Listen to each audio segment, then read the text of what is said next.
Hi friends, Nick Orvis here. In this episode, Todd, Percy, and I are discussing the mechanics of 5th edition D&D and how they impact the stories you can tell in the game. Included in that is a discussion of the racist and colonialist legacies of the game and how they continue to manifest in the current edition. What we don't mention, because we recorded this episode back in April of 2020, is that as the movement for Black Lives has continued to grow, the D&D community has repeatedly pointed these issues out.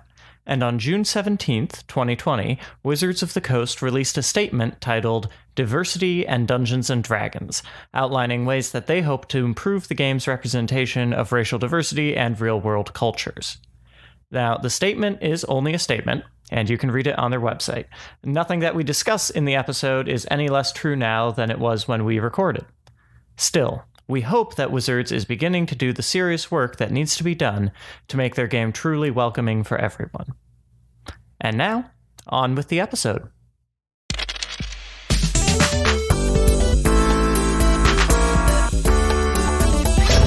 Dungeons and Drama Nerds. Hello and welcome to Dungeons and Drama Nerds. I'm Nick Orvis, and I'm here with Todd Backus. Hello.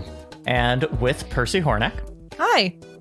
To discuss the way that mechanics in Dungeons & Dragons, specifically the 5th edition, help with and support the storytelling that you want to do in your game. So to start with, we're going to talk a little bit about what 5th edition's mechanics are good at and what they could maybe improve on in terms of storytelling. So what kinds of stories are best told using these mechanics? Percy, Todd? Yeah, so I feel like the mechanics most clearly support an action-adventure kind of a vibe. Like, you get information, you go to a place, you do combat, you vanquish a foul beast or whatever, and then you, get your loot and move on. I feel like this is what the mechanics are so clearly gearing the players for, with your character sheet being almost exclusively about how well you handle combat and the abilities that you have in combat, while also addressing some of the social abilities that you might have, whether that's to be persuasive or charismatic or so on. But I feel like by and large, the system is built around this action adventure vibe.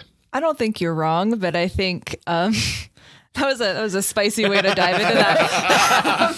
Give it to me.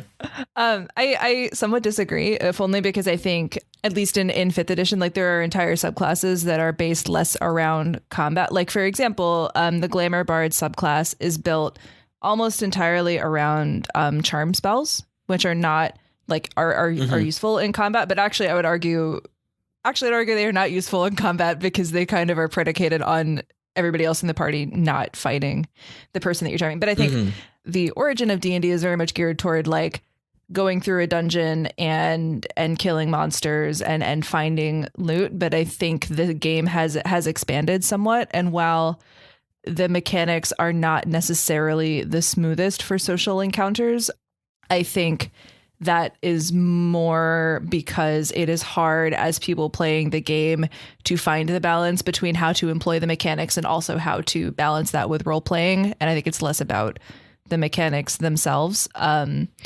think, especially if you're playing in a D&D official setting like Faerun or whatever, there is so much lore and information available that my favorite D&D story to do is a political intrigue story where you are finding information and navigating different factions and doing a lot of social encounters and unweaving mysteries and uncovering secrets, that kind of thing.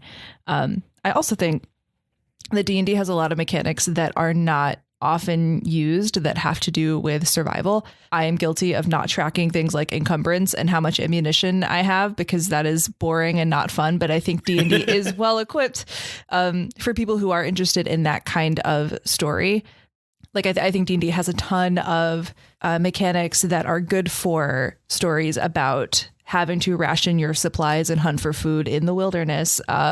There's even a variant rule called gritty realism in which short rests take 8 hours and long rests take a full week. So you are spending a lot of your gameplay figuring out how to ration your resources in terms of spell slots and class abilities, and also how much food and water you have and that kind of thing. So I think that is underutilized, but I think that is another thing that D&D is good at. Although arguable how many people want to engage in that kind of story. My kind of allergic reaction to this kind of thing is often I feel like there's a group of people who will tell you Dungeons and Dragons is good at, like, Dungeons and Dragons can be whatever you want it to be. And I mean, yes, but only if you kind of like whack it with a hammer until it's in the shape that you want it to be for your game. At its heart, Dungeons and Dragons is a tactical combat engine with some little bits that have been added onto it. And that is always what it has been best at. I mean, even just looking at the rule book, you know, you have hundreds of pages on combat and movement in combat and actions in combat, and spells are hundreds of pages, most of which, not all, and actually fewer, I've noticed, in 5th edition than in previous editions, which I think is good. But most of the spells are geared toward combat. And then all of your social interactions are covered by the charisma score, 3 skills, and I guess a 4th skill that's insight. But otherwise, it's right, isn't it? Just there's deception, persuasion, and intimidation. And so performance. those are your 3 tools for solving any interpersonal conflict without a weapon. Are Let's lying. not undervalue the performance skill. Oh, that's true. I forgot about performance. That's true. You can also play your lute at people to convince them to do what you want. So that's true. But yeah, it's a machine for fighting. And even the ways I just started a new group recently that includes a player who's playing a pacifist character. Ooh. Which is cool. But like, she has felt compelled by the game. I don't think she's having a bad time or anything, but like, what does that mean? Well, it means that she uses spells like, when a fight breaks out, she uses spells like Entangle that, you know, just restrain someone without harming them, rather than, you know, Ice Knife, where you stab someone with an icicle that explodes. So wait, there's actually a spell called Ice Knife? Yeah, it's Yes, in Xanathar's Guide to Everything. Sidebar, first level spells in 5th edition are way stronger than in previous editions, and it has been an adjustment for me. The Burning Hands spell, for example, has ballooned from like a little baby spell to a cone of fire that comes out. It's fine. I mean, yeah, I think, I don't know, maybe it's because I tend to play with groups who are primarily people who do theater, or primarily people who are interested in extended roleplay encounters, but I tend to have players who are interested in things like puzzles, which is, I think, a big trope of D&D. And now that I think about it, things like riddles and puzzles require no mechanical input and are actually entirely player driven. So your point stands, and I concede. And I think, in fact, like, it is mechanically a bad idea to let people roll to solve a puzzle. Oh, for sure. I mean, my hot take on puzzles and riddles is that I don't love them in D&D because they depend entirely on the players.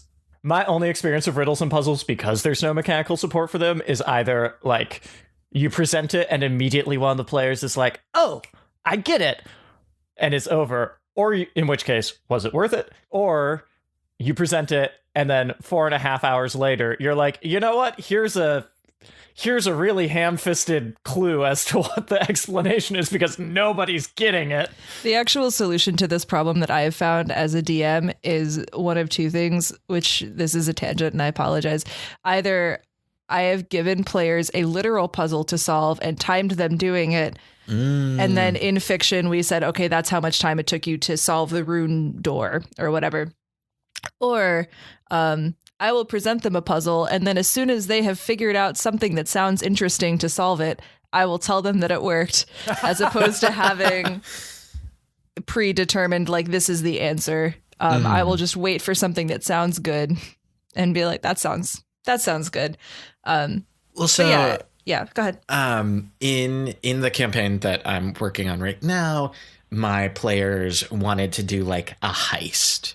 And so it's my first time DMing, and I was trying to do all of this research on like, how does one do a heist in Dungeons and Dragons? And a lot of people have asked this question because to your point earlier, Percy, and to yours as well, Nick, there are many people who view it as, to quote the cover of the books, the world's greatest role-playing game. They believe that one should be able to tell any story in it very well and easily. And yet there aren't mechanics for like, how does one pull off a heist? You can use your stealth, you can use deception, but those aren't really the things that make a heist very exciting. What makes a heist exciting is like information gathering, figuring out how to get around traps that perhaps you didn't even see to begin with. So I've been doing a lot of research about like, how do we push that into this system in a way that makes sense with the boundaries that are already there, and also make it exciting and engaging. And one of the things I came up against, which is, I think, kind of dangerous, is that for a mystery to really feel good, the players need to be able to solve it, but also the players need to be able to not solve it. Yeah. Right. Like, otherwise, we're just like pushing them through this narrative that feels like they're doing a thing, whether they're doing it or not. And for me, what it's made exciting and what we've done is a lot of social interaction and a lot of different avenues where, as someone who plays a lot of video games and has thought about like how quests are built, I've been doing a lot of thinking about like, okay, how do we mechanically make this make sense? How do we say there's a masquerade ball, there's a time limit, there's 8 targets that you can follow and interact with them and try to figure out which one is your mark and what information you want to get out of them, is like a thing that we did for 3 hours one night, which to me was very exciting, but like mechanically has so little to do with Dungeons and Dragons. Like, I invented a time mechanic that is not there. We did social interaction that is there, and we like used dice rolls to figure out things, and I doled out information to them in character, but like, it's not really what the system is built around. It was like, how do we modify this and how do we do that? And I'm realizing that the thing that I was about to tell you works great for a heist is not rules as written Dungeons and Dragons, but is in fact content created by another person for 5th edition Dungeons and Dragons. So I concede that this is really a system that is combat oriented, or at the very least is oriented toward, like, if you look even at like the most popular feats in 5th edition, there are things like great weapon fighting and sharpshooter and sentinel and warcaster that make you better in combat at doing the thing that you do, as opposed to feats like actor or athlete or alert, where you can't be surprised or you are particularly good at mimicry or things like that. Like, I think you are right. As a side note, if you want to do a heist, skill challenges, Matt Colville, check it out. Oh, cool. No, I was going to say, one of the great things about tabletop role-playing games is that there is such a huge community of people like inventing stuff for them. I just also think that then, like, yeah, the creators of Dungeons and Dragons don't get credit for like the things that the players have subsequently invented. I had a friend once who told me, "Oh, I've played Dungeons and Dragons." What? And then she said, "Well, kind of. I played a little bit of modified Dungeons and Dragons." And I was like, "Oh, what was that like?" And she's like, "Well, it's in a Western setting." I said, "Oh, okay." And then she said, "And yeah, the ability scores we had 4 abilities, and they were rootin', tootin', scootin', and shootin'." That's so good. That's and I was magical. like, that sounds amazing. It is also not Dungeons and Dragons. You're playing somebody's amazing, like, home crafted game, and awesome, but I think that has officially like stopped being Dungeons and Dragons. Yeah, I think that is a kind of a prevailing problem in the role-playing community, is that Dungeons and Dragons is such a recognizable, pervasive presence that people feel the need to adapt it into the game that they want to play, as opposed to finding the actual game that they want to play or creating the game that they want to play. Like I see a lot of people reskin Dungeons and Dragons into a space themed game or a Star Wars themed game, when in reality, you could play any one of the very, very good Star Wars games available, you know, as opposed to adding guns into the D&D universe. You could play a game that has guns in it already. You know, Right. like I think you're right that there is and I think that comes from the fact that D&D is such a name in the TTRPG community, that, and especially like if you're new to this kind of world, you're probably going to want to play the thing that has a name that you recognize, as opposed to I want to play a game of Bluebeard's Bride, this very niche Powered by the Apocalypse pirate game. I'm laughing because Nick very much wants to play. I simultaneously, everybody should check out Bluebeard's Bride. I simultaneously want to play and am terrified by that. Like, that is a scary game. Have you read Bluebeard? It's Yeah, terrifying. it's appropriate. I don't do like horror a lot, so reading through the like playbook of Bluebeard's Bride was like deeply emotionally distressing. That actually, I actually think horror is another thing that D&D doesn't do particularly well. In part, I think because in my experience, many tables don't necessarily want to spend their limited free time doing that. But the mechanics also don't support it particularly well. Like the horror RPGs that I can think of, like Dread or 10 Candles, have these mechanics baked into them that are themselves thrilling and exciting and scary, whereas D&D doesn't. And there is not a ton of support for that, in addition to the fact that it's very easy to, you know, be a silly cat person who wears plumed hats and is a rogue swashbuckler. You know, like I think the game can also lend itself to things being pretty silly. And I think a lot of people take it that direction. Well, and I think, and we can start talking about the mechanics a bit more broadly. One of the things that Dungeons and Dragons, I think, does really well is it looks at Western power fantasy. And so it is in some ways wish fulfillment, and in some ways like, yeah, I wish I could use a sword that cool, or like, I wish I knew how to make magic happen. And from a game design perspective, this is kind of antithetical to horror. Horror at its core is about vulnerability and being up against unimaginable odds. And so this is a thing that happens a lot in video games, which is more of my background, where in terms of like how your character gets stronger over the course of the game, in a horror game that is like based on this Western power fantasy structure, the horror tends to be removed as you become more and more capable of dispatching your foes. And so something that is a bit like Dread or a bit like 10 Candles that makes things more interesting is if your character gets weaker the longer the story goes on. The inevitability of your apparent doom looms larger as the game goes on. And that's one of the terrifying things about 10 Candles, having played that a couple months back now, but also something that horror games, like video games, are starting to look into is like, how do we balance the like, I want to be a strong space marine versus like, what if everything was terrifying and going to kill you?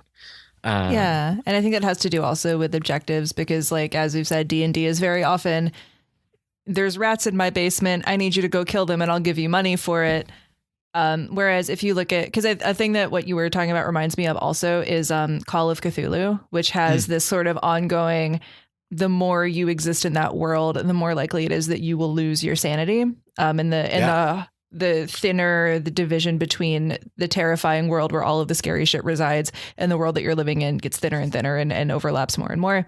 And people have written sanity rules for D&D, but very often I think they manifest as detriments to your skills or things like that, where it doesn't feel scary. Like it just feels like an inconvenience. In Critical Role, there is a character who suffers from PTSD and has to roll a wisdom save whenever he encounters his specific trigger. But that that is interesting, but I think that requires a lot of investment on the part of the person role playing that character. Oh yeah. In order to make that work, like mechanically, that doesn't do a lot. Yeah. Thinking about what, like, the arc of stories that get told usually with D&D and what it kind of lends itself to, it strikes me that, Todd, what you pointed to about it being about Western power fantasies means that, I think especially 5th edition Dungeons & Dragons lends itself to the grand heroic moment TM. Oh, yeah. Especially when you think about, like, specific things like the advantage-disadvantage mechanic, where in 5th edition D&D, if you attempt to do something, you're going to roll d20 and add something to it. And if you are in a particularly advantageous position, you can roll twice and use the higher result. And this is something that's new with 5th edition. That didn't exist in previous editions of Dungeons & Dragons. And I think that mechanic really pushes it, along with the idea of inspiration, which you can give out to basically somebody can spend it to get advantage, correct? Yeah, you can spend it to reroll, and there's also things like the luck feat, which is explicitly like, I want to be able to reroll dice that don't work out in my favor. Right. So all of these mechanics are pushing toward the, like, grand single action, which feels like often the climax of that Western power fantasy. In contrast to, like, I'm thinking about your example of the heist earlier. I don't know if in your research you found the game Blades in the Dark. I've heard of it. Yes, they have a very interesting mechanic. Yeah, I was going to say, you may know more about this than I do, but I haven't played it. I have a friend who plays it regularly, and my understanding is that there you actually kind of retroactively invent the things and, like, justify how your character is able to accomplish something, right? Yeah, so one of the cool things about this system is you, like, acquire intelligence. There's, like, a planning phase and then a heist phase. And as the heist goes, things can go sideways. And you can choose to use the intelligence that you've stored up and spend an intelligence point to be like, oh, that guard, they don't walk through right now because we actually paid them off before this happened. And then you, like, use that currency of an intelligence point, but it prompts the players to, like, work to build up this currency such that they are able to do cool shit like that, while also not knowing how many things they might have to be up against. Well, and what that does narratively is, you know, Dungeons and Dragons is, I think, lends itself toward a very like traditional dramatic story arc. You know, what Sarah Rule calls the, like, male orgasm story arc of, like, things build up and then there's, like, a big climactic thing. There's a battle with the big bad evil thing and then it's over. But in that, you know, what those spending intelligence points does is it lets you pull off the Ocean's 11 thing where it's like, wait, how did they do that? Or how are they going to do this? Surprise! Flashback, and we see, like, what already happened, which is where a lot of the, like, enjoyment of a heist movie, I think, comes from. And so that like, narrative structure is actually built into the game in a very smart way, where in Dungeons and Dragons, which is all about, like, slowly increasing your power and, like, becoming able to defeat these things, I think a lot of people would feel cheated if it was like, in the big climactic battle, we were going to lose, but a thing was invented and inserted into our past, so now we win. Like, I honestly think a lot of players would feel that was a, like, kind of a cop-out. Totally. Yeah, I think another sort of pivoting, another interesting sort of mechanic is, because in general, D&D gives you a lot of currency that translates into in-game abilities. So the spell slot system, which is different in 5th edition than it has been in previous editions, is essentially you have X amount of energy in a day in these really specific increments to use magic. And there are certain mechanics by which you regain those increments, but you can spend a slot to cast a spell of a certain level. And maybe it's more powerful if you use a higher level slot, sort of thing. But I think the sort of theme of D&D mechanics in general is translating resources into the spendable currency, whether it be key points for monks or sorcery points or spell slots. So and I don't think I've mentioned this yet, but as someone who's only played 5th edition, one of the things that was kind of described to me, but I could be wrong about this, I might be misremembering, who knows, is that cantrips were a new feature. Is that true? Well, not exactly. I think their function is different than it was, or the justification of them is different than it. Go ahead. Basically, my understanding was that cantrips were modified or invented to allow spellcasters to always have like a baseline level of magic that they could do, even if they expended all of their spell slots, but that they were often weaker and a bit different in terms of how they were used, to try and motivate players, though I, again, could be wrong about this, to try to motivate players to find non-combat specific solutions to problems, because 5th edition is actually like harder to just like run and gun in than previous editions. Maybe? I don't know if I think that's true. What they changed about cantrips is, so cantrips, and Percy, you might be able to speak to this in more detail. Cantrips have been around in some versions since at least 3rd edition, I think. Yeah. In terms of there being spells that spellcasters can just always cast.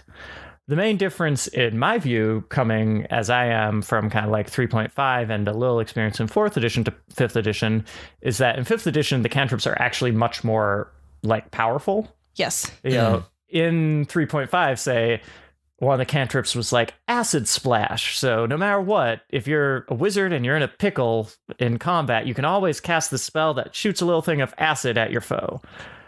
Which is in fact a 5th edition cantrip. But Poison spray, yeah. There's also acid splash. Oh, acid splash? Okay. Yeah. Okay, but for an example of how they changed it, poison spray does a D12 damage or something like that, and then it scales at higher levels. In the days of 3.5, acid splash did 1d3 damage. Yeah. And which is never changed. Yeah. I think that has a lot to do with the way the different editions approach resource management. Because I think 5th edition also does an interesting thing where you have this new class, the Warlock class, which regains spell slots on a short rest, not a long rest, which is bizarrely different from the other spellcasting classes. And the trade-off is you only have 2 spell slots. But in 5th edition, I think in theory, the recommendation in 5th edition is that you're having several encounters between short rests that tax the players a lot more. But in practice, I think very often there is no penalty for taking a short rest between every single combat encounter. And there's only so many times that you as the DM can have, a dragon swoop in and interrupt people's short rest before it feels unfair. Yeah. So I think part of that also has to do, I think there is an evolving way that the game approaches how many resources you're asking players to spend in between when they get certain resources back. And I think cantrips are certainly more powerful in this edition. And I think there are a lot of them that tend to have more practical uses as opposed to just combat damage. I think spellcasting in general has evolved to not be quite as combat heavy. There are a lot of spells like Disguise Self that have no combat application, really. I think you would be hard pressed to find a combat application for Disguise Self. I think because a lot of those spells, and this is a whole other discussion maybe, but because a lot of those spells existed in previous editions, but one thing I've noticed playing this game a little bit more now is that there was a tendency, because this game has its roots in Tolkien fantasy, there's a tendency to latch your ability to cast spells to where that archetypical character would be able to do it. So is this a thing that Merlin can do, or a thing that Harry Potter can do in his first year at Hogwarts? And that was sort of the be all end all of where we put spells. And I've noticed that some things have been moved kind of down the ladder in a way that promotes less strict combat focus. I'm running a game right now that has 2 druids and 1 ranger in it.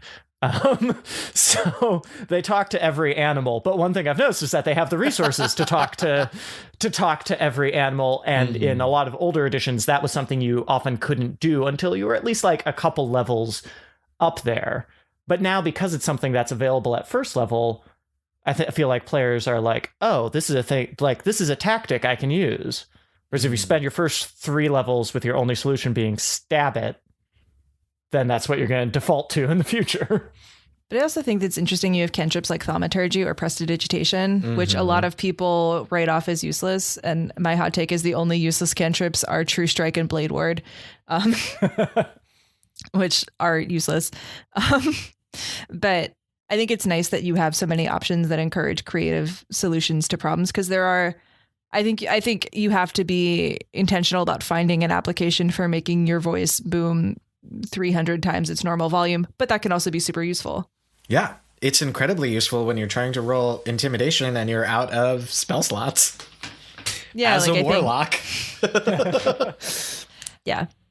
So since we've been talking a little bit about sort of the way that things were in previous editions of Dungeons and Dragons versus 5th edition, one of the biggest things that has changed in 5th edition is this concept of bounded accuracy, which this is massively kind of oversimplifying, but essentially any creature or encounter could pose a threat regardless of the level of the party. Because as a player, as you level your abilities, there is a limit to how many ability score increases you get. There's only so good at a certain thing that you can be. Whereas in previous editions, your plus to hit could balloon to like a ridiculous amount, and you could level to a ridiculous amount of power. Whereas in 5th edition, there is sort of a cap on how powerful your character can be. So the goblins that you fight in the woods of Phandalin at first level could still be challenging to you when you come back at 10th level. It just depends on the circumstances. And 5th edition encourages dungeon masters to impose different things like terrain and minions and traps and things like that to make encounters more difficult later on. But this is very different from previous editions where you sort of had to match the challenge rating of a monster very specifically to the party, or it would either be incredibly easy or deathly difficult. Yeah. I think previous editions often had a much bigger kind of numbers game going on. The detriment of that potentially being situations can arise where it's like, how many of these 7 circumstantial +1s and +2s and +3s can I add to this situation to get my numbers as high as they can be, which 5th edition has nicely eliminated in favor of bounded accuracy and advantage, and the fact that advantage and disadvantage cancel each other out. So you're like never rolling more than 2 dice and adding almost always a single digit number.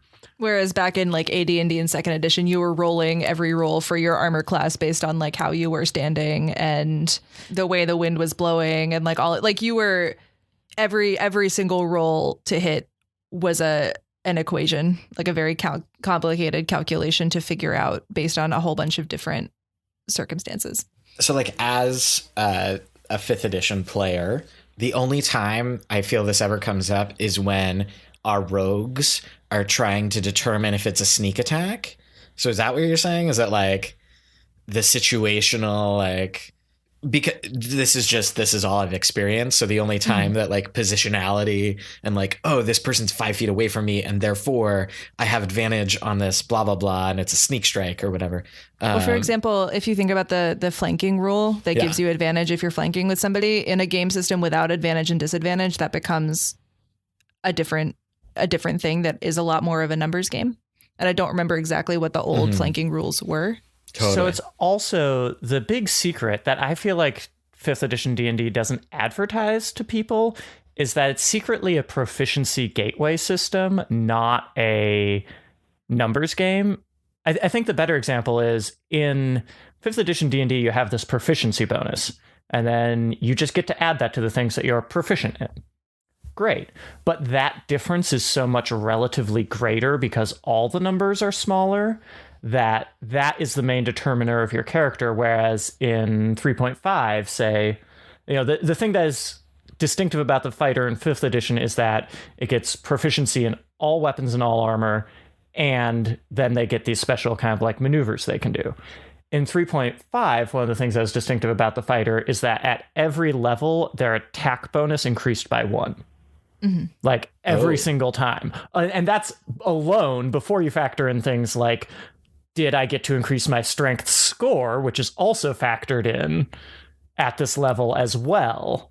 And before you factor in things like feats, like maybe I have a feat called Weapon Specialization, Recurve Longbow made by elves, in which case I get +1 only to attack rolls I make with a Recurve Longbow made by elves. Yeah, like I'm exaggerating slightly for comedic effect, but like not a lot. And even like in 3.5, the way that you allocate points to skills to determine what your bonus in a given skill is when you level up based on factors that I can't recall right now, but it's essentially like certain ability scores times 2. There's a calculation you do that determines how many points you have to allocate to different skills when you level up. And then you just pick individual things to add points to. And there is a limit to how many you can add per level or how high that score is allowed to be. And there are certain skills. I think they distinguish it by like things that you know how to do and things that you don't know how to do. And there are certain skills that anybody can do. And there are certain skills that you have to have some kind of familiarity with in order to accomplish them. Like I think riding a horse, you have to know or something like, I don't remember what the exact word is at this moment, but yeah. So there is no proficiency. It's an individual with every single skill or every single roll that you might make. There is a score calculated based on its own set of factors. So you're telling me 5th edition is more accessible and therefore may have led to the boom that we're seeing now in Dungeons and Dragons players. 100%. Although I also think it's worth noting that I don't have access to market data, but my understanding from talking to people who are like older and more experienced in this hobby and to just general scuttlebutt is that every edition of Dungeons and Dragons has been more successful than the previous one. Fair. That has been its like long trend, is away from like strictly simulationist wargaming to something that is accessible for people to pick up and play, because hey, if you make that product, people can actually buy it and play it with less difficulty, and then you make more money. So yeah, but then there are people who like I have a friend who loves 3.5, and I don't know that she will only DM in 3.5, but I know when we started a game a few years ago, she said we're doing 3.5, no arguments about it. We're doing 3.5 because that's her preference. And I think that's very valid, because there are some people who like the math element and some people who like the nitty gritty, like figuring out, okay, what applies in this specific situation and how do I navigate that? Because also I think a thing that 3.5 does well is that it's your ability to specialize within your class. Like I think prestige classes are super cool and not really a thing that 5e has. Can you describe that a little as someone who doesn't play these other versions and has no idea what a prestige class is? Essentially, it's like you have a core class that you can pick at your first level, and a prestige class is like you're super advanced, and it's like a super special thing that has more prerequisites to it. Is kind of the simplest explanation. Like it's like a subclass but cooler. Well, do you know how multiclassing works in 5th edition D&D? Yeah, I understand multiclassing. So prestige classes were basically multiclassing, but you had to have met certain requirements to be able to multiclass into them. Oh, cool. Yeah. So and they often had like very specialized roles. So like if you had, I'm making this up, but it's vaguely correct, if you had the ability to deal a certain amount of sneak attack damage and you had certain scores in stealth and sleight of hand, you could become a shadow dancer, which was kind of like a magic assassin. But you had to meet those prerequisites and nobody else could tag into it. My favorite prestige class is actually a Pathfinder class. There is a dramaturg prestige class. Yes, the Argent Dramaturg, I think it's called. It's so good. Yes, it is. I love it so much. Yep. I think they're using it in the European sense of like writer of plays. Yeah. Maybe. I don't remember. I think it's like an expert in why bards' songs are magical. Yeah. Oh, sure. Yeah. Or something like that, which is cool. We love representation. It does use the E. It's fine. Hard G. G all the time. But yeah, I think 5th edition kind of limits your ability to get super, super specific. But that comes, this trade-off is that you can be super versatile, and that is also really fun. I will say, swinging around to bounded accuracy one more time for our last kind of discussion of editions, what's interesting as a choice about the bounded accuracy is I do feel like in some ways it works against the general narrative of D&D, which is one of like accumulating power and becoming more heroic. And this is 100% a subjective taste thing, but like the fact that goblins are a threat at 1st level and also at 10th level is a thing that some players love. And then some players are like, I've spent 3 years, training and like becoming more adept and so on. Why have I not made any progress away from, why are dire rats still a thing I have to worry about killing me? So I think that's, and obviously in 5th edition, it's not quite that simplified, but that's one of the choices I have more trouble wrapping my head around. And sort of using that to pivot also to sort of our next topic, which is house rules. What you, I think, often see, a thing that I do, for example, is like when my players are at 10th level and they are traveling, I will not make them stop and make camp and set a watch every single night, because I can reasonably assume that they will be able to dispatch any bandits that come across their camp. And it's more interesting to just proceed with the thing that we're doing. And there are some parties that I'm sure find that interesting. And there are some DMs who probably keep up the charade so that they have the option of like, you're camping by a beach and a dragon turtle washes up on shore and attacks. Like, I think there is a world where that can still be relevant. But there are also certainly, I think, is a lot of hand waving of that kind of thing as you progress, perhaps in part because it is more interesting to pursue that, like, we're building power towards a peak, toward a goal, rather than goblins again. Now I just want to run a 1 through 20 campaign in 5th edition that's nothing but goblins. Only goblins. You're gonna end up making a lot of homebrew goblin variants. So I think that I would love to touch on it, because we've touched on a lot of things about 5th edition D&D that are not great, or things that the system doesn't accommodate super well, but a way to sort of get around that, or because even there are some rules as written that I don't love, just because they aren't particularly well suited to my play style or my preferences as a DM. But you get around them with house rules. There are a lot of people who will institute rules to make combat move faster, because a lot of people get bored with how long combat takes in 5th edition. So they'll do things like everybody rolls initiative, and everybody who scores above the monster goes at the same time, and everybody who scores below the monster score goes at the same time, because it keeps things moving faster.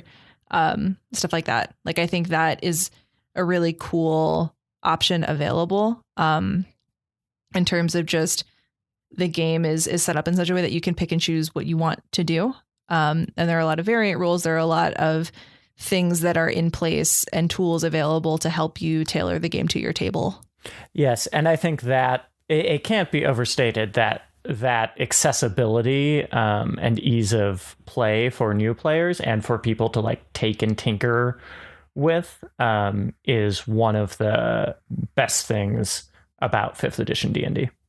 Yeah, I think a kind of an elephant in this room is, if you look at the evolution of D&D, it is built on a lot of colonialist and sort of racist assumptions, and this sort of, as we said, Western power fantasy. And that is a thing that is present in tons of published D&D content that is kind of hard to avoid. Absolutely. There's kind of 2 big buckets here, and I think both are worthy of discussion. One is how this colonialism and racism manifests in like D&D settings and the, like you mentioned, Percy, the published D&D adventures. And then there's also ways that those like elements of colonialism and racism are actually deeply baked into the rules themselves that I hope Dungeons and Dragons and its like partner, or not partner, but publisher sibling games are like slowly pulling away from. But it is an ongoing process that definitely is not done with 5th edition. Totally. And like we mentioned earlier, and earlier in the podcast and previous episodes, we've talked about the fact that like D&D is largely based around this desire to simulate like Lord of the Rings-esque fantasy that was popular in the 80s. So Conan the Barbarian, Tolkien, a bunch of other like different fictional worlds that are all predicated on a lot of colonialism and racism. The orcs and the Uruk-hai are like very troubling from a modern perspective in a way that was like, for some reason, fine, as long as you call them fantasy names, when Tolkien was writing, which like, not great. Gonna just like, not great that. And I'm thinking a lot about, particularly this seems dumb, but like the Hobbit movies. There was what's his name? Peter, whatever, Jackson. Peter Jackson. I almost said Peter Brook. I almost did too. It was alarming for a second in my brain. Different director. But when Peter Jackson was making the Hobbit trilogy, he did this very outlandish thing that upset a lot of purists of Tolkien. He put a woman in it. They made up a woman character. And so there was one woman two women of major dramatic significance in the whole piece. And there were a lot of people. The second one. There was this like weird half-elf lady that's one of Orlando Bloom's friends. I don't know.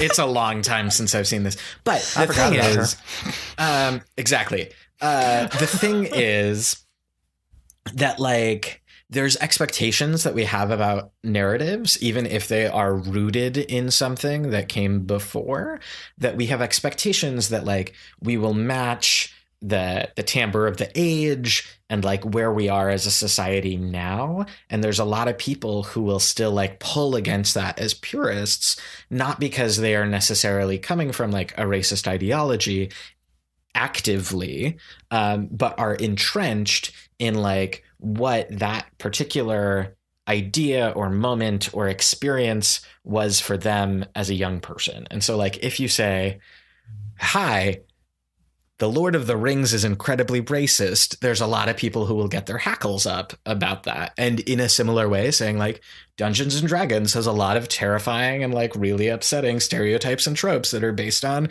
colonialist practices will get people's hackles up. But I think it's important to understand and engage with critically the media and the narratives that we consume and say like, hey, this part of it, not great. Let's examine like where that comes from and also how we can do better. So in terms of the mechanics that are baked in, do either of you want to foot that a little bit? Well, I think a rather obvious problem, putting aside the issue of like choosing a character race and that term in general, the fact that you have ability score bonuses that are assigned on the basis of what your race is incredibly like eugenics-y and not great. And I think there are more elegant ways to do what they're trying to do, which is let you customize your character such that you are best suited to a specific class.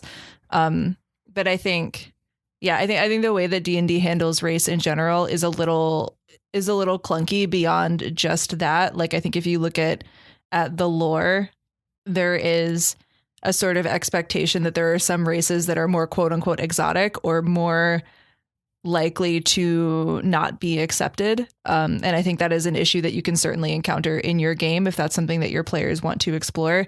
But baking into the mechanics of a system that half orcs are dumb and can't go to the city without getting harassed is not great. Setting aside also the issue of like having half races in general is also a little funny without any specific mechanics or thought about like what exactly that means.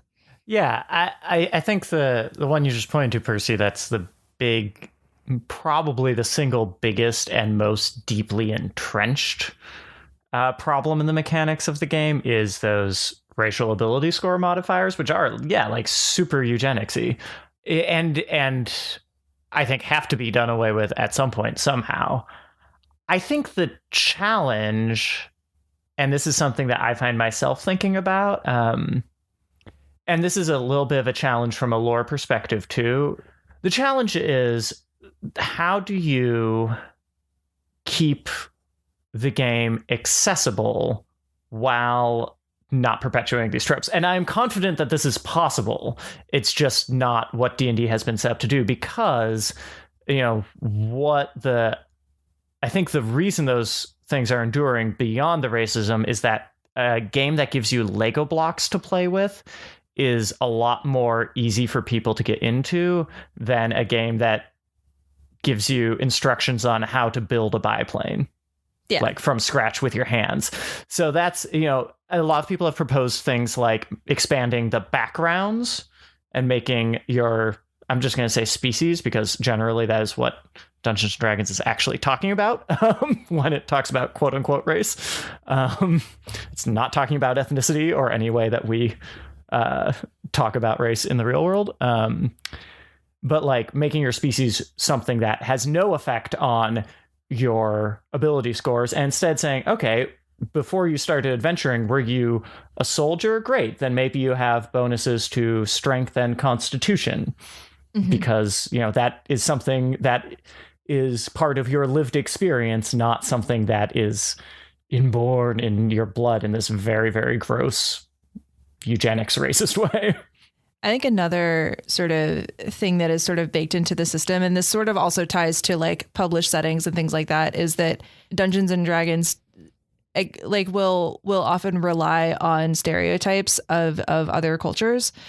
For example, the monk class is one enormous racist stereotype of Asian cultures. It is allowing you to play a quote unquote ninja, is tying in weapons like nunchucks and shuriken in a way that I think is homogenizing a lot of different cultures into one thing in a way that is not great, and also is playing on a lot of stereotypes. And that is a whole character class that you can play, which is less than great. And this also manifests in published settings and published adventures. For example, I think the 5th edition version of this does it a little bit better, but is still pretty problematic. If you look at the adventure Tomb of Annihilation, which takes place in the fictional setting of Chult, which is intended to be sort of like the continent of Africa, that also does a lot of homogenizing several distinct cultures into one single sort of conglomerate of different practices.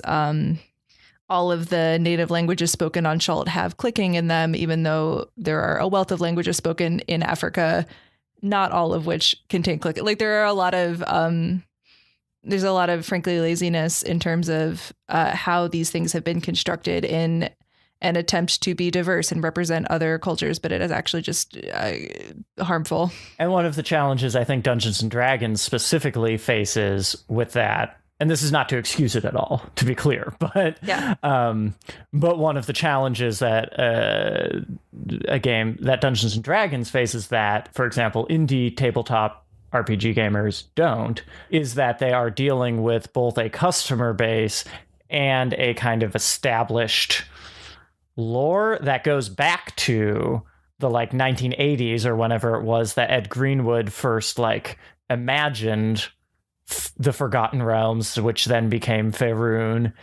So I think there is an impulse to be like, but this is our thing. Like, this is our precious, much beloved setting that we have to maintain in some way. And also now we're trying to be more inclusive, but like this setting was still conceived in the 1980s. I mean, there are game settings that were conceived in the like mid 2000s that are plenty problematic, let alone the ones from 40 years ago. So I think it's an ongoing challenge for Dungeons and Dragons specifically as a game and as a brand. The good news is that you don't have to play in those worlds if you don't want to. Yeah, and what I think is exciting is if you look at the Dungeon Master's Guide, it is predominantly a guide on how to create your own worlds and how to put those things together. And I think the really beautiful thing about the community that has sprung up around Dungeons and Dragons in the wake of 5th edition is that there are all of these people who are pointing out the problems with the system and the problems with the published content and saying, okay, and here's the thing that I made that's better. let's talk about why this is bad. Let's make our own thing that fixes it. Like, I think there are many people who have come up with alternates for the racial ability score system, as Nick mentioned. There are people who are writing their own adventures in settings that are faithful and truly representative of non-Western cultures. There are people who are actively writing adventures that are not about conquest and are not about settling and colonizing unexplored land and that kind of thing. I think there is a really beautiful community that is finding a way forward. And there's also a community that is finding games that are not D&D, games that sort of cover new ground and are not relying on or do not have this kind of tough history with racism and colonialism. And we're going to be exploring some of those games in future seasons of this podcast. So keep listening for that. I mean, I think when you get right down to it, D&D is not necessarily a game in as much as it is a set of tools with which to create a game and with which to tell a story. And I think, as we said earlier, the great thing about it is you can pick and choose what is useful to you and jettison the rest. Mm-hmm. I'm excited to see what everyone who's listening to this podcast goes out and makes now. Yeah. And I, as someone who has mostly only played 5th edition and specifically just D&D, am excited about this project because we get to explore so many different types of systems and worlds. And so that's a thing that I'm really pumped about, is like figuring out like, oh, there's other stuff that isn't this problematic that can do cool shit. Yeah, what a treat. Dungeons and Drama Nerds is produced by Todd Backus, Percy Hornak, and Nick Orvis, and is mixed and edited by Anthony Sertel Dean. Find us on Facebook, Twitter, and Instagram at DN Drama Nerds. Check out cast bios on our website, dungeonsanddramanerds.com, and tune in next week for another episode of Dungeons and Drama Nerds.